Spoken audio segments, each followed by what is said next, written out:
Today, we're diving into one of the most intense situations in all of medicine, the patient who arrives in a coma. We're going to treat this like a high-stakes detective story, where the clues are hidden in plain sight and every single second is critical. So, let's start the investigation. So, picture this. A patient is wheeled in, totally unresponsive. They can't tell you their name, what happened, or where it hurts. The clock is already ticking. It's a total mystery. What do? Where do you even begin? Well, you begin by treating it exactly like a crime scene, an investigation. Every move you make, every test you run, every little thing you observe is a step toward cracking the case. And the stakes? They're as high as they get, because solving this mystery means saving a life. Okay, so the first thing any detective has to do is establish the basic facts.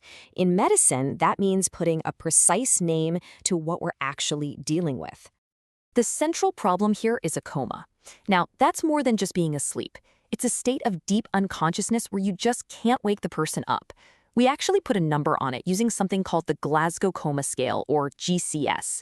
It measures eye, verbal, and motor responses. And the magic number is 8. A score of 8 or less, that's the clinical definition of a coma. It means the brain's wake-up systems are seriously offline. Now, just like a detective has to secure the crime scene before they even think about looking for clues, the first job in the ER is to stabilize the patient. You can't solve the mystery if the patient doesn't make it through the first 5 minutes, right? And we do this using the ABCDE approach. It's a super fast, life-saving checklist. A is for airway. If that GCS score is 8 or less, you're securing it probably with a breathing tube. B is for breathing. Get the oxygen flowing. C is for circulation. Get IVs in, get the blood pressure stable. D is disability. A quick check of their neurostatus and, so important, check their blood sugar. And E is for exposure. Get a look at the entire body to find any hidden injuries. This isn't diagnosis yet. This is just keeping them alive. Okay, the scene is secure. The patient is stable for now. Now the real detective work can begin. It's time to gather those first crucial clues from the neurological exam. The thing is, even though the patient is completely silent, their body is talking. It is telling a story. Their reflexes, their posture, even their pupils, they're all giving you hints about what's gone wrong inside the brain. You just have to know the language. And get this, the pupils alone are like a window straight into the brainstem. Are they tiny, like pinpoints? Boom, my mind immediately goes to an opioid overdose or bleed in a very specific part of the brain called the pons. Are they wide open, blown, and not reacting to light? That is a terrifying sign, suggesting really severe brain injury. Next, you check how the body reacts to a painful stimulus.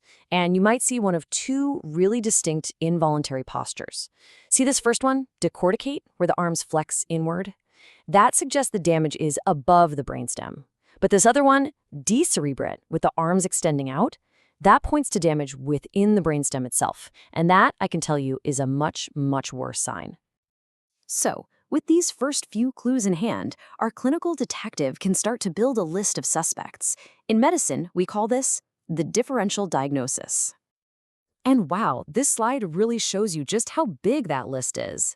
We use mnemonics like AEIOU tips to remember it all, but look at the possibilities. Alcohol, overdose, stroke, infection, low blood sugar. It could be almost anything. The job is to narrow this list down and do it fast.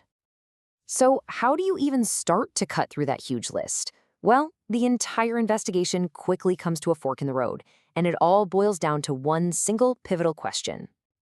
This flowchart here is basically the detective's case board, and if you look right here in the middle, you see where the path splits. After you've done your initial ABCs in exam, everything that happens next depends on the answer to this one question. Is this a structural problem or a non-structural one? In other words, is there something physically broken inside the brain, like a stroke, a bleed, or a tumor? Or is this a problem with the whole body that's affecting the brain, like a drug overdose, a metabolic issue, or kidney failure? A big clue is that structural problems often make the exam look lopsided or asymmetric, while non-structural problems usually affect the brain evenly. And here is a fantastic little clinical pearl that helps you choose which path to go down. In a metabolic or non-structural coma, the pupils will usually still react to light. Why? Because the pathways for that reflex run through the brainstem, which is incredibly tough. It's often the last thing to go. So if the pupils are still working, it's a strong clue that the primary issue isn't something physically broken in the brainstem. So once our detective has a working theory, structural or non-structural, the investigation splits. Now you've got different teams pursuing different leads all at the same time because everyone is racing the clock.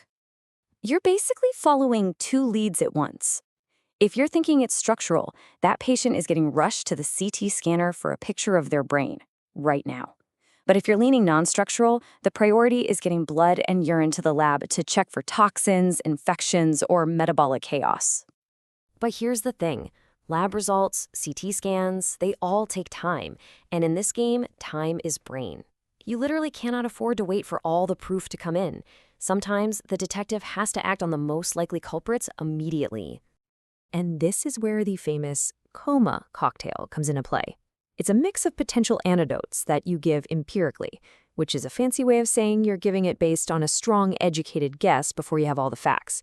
You give thiamine for potential malnourishment, dextrose because low blood sugar is a super common and easily fixed cause of coma, and naloxone, the antidote for opioids. If the patient suddenly wakes up after one of these, you've just solved a huge piece of the mystery. But here's a fascinating little twist to the story. There's one very common antidote that is very deliberately left out of that initial cocktail, and it's not a mistake, it's a very calculated decision. The missing ingredient is flumazenil. That's the antidote for benzodiazepines, drugs like Valium or Xanax. And the reason it's left out is critical. If the patient is in a coma because of a mix of drugs, or if they're dependent on benzos, giving the antidote can suddenly unmask or even trigger life-threatening seizures. It's a powerful reminder that in this investigation, every single action has a potential consequence. You know, this really brings us to the ultimate solution. In the real world, it is so rarely that one single aha moment like you see in the movies. The real hero of this story isn't some brilliant detective with a magnifying glass. It's the process. It's a robust, logical system that is designed to take utter chaos, an unresponsive human being, and turn it into an ordered investigation that gives that person the absolute best shot at walking out of the hospital. So I'll just leave you with this thought to chew on. When you're faced with a true emergency, when you don't have all the information and a life is on the line, what's actually more powerful? The desperate hunt for a single right answer, or having trust in a system that's designed to find it?